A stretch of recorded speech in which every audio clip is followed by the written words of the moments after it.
Hey guys, welcome back to my channel. My name is Deja and today I'm going to show you how I make some brownies from this brownie mix that I got from the grocery store. So I'm going to start off by following the basic instructions: egg, water, oil.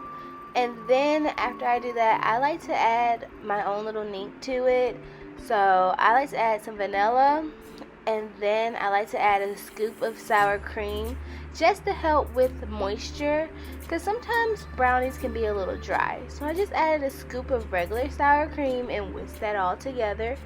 And my secret to making moist brownies is to mix all my wet ingredients first and then add the powder, the brownie mix in there. So that's what I'm doing now. As you can see, whisking it all together, making sure there's no clumps. I had to add a little bit extra water in there to help get the rest of those clumps while I'm whisking. Then I'm just going to take some butter spray so it won't stick to the pan and pour it in there.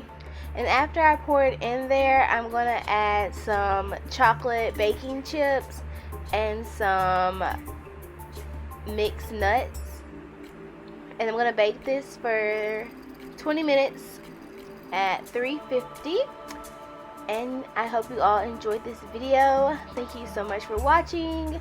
Make sure you like, comment, and subscribe, and follow me on social media.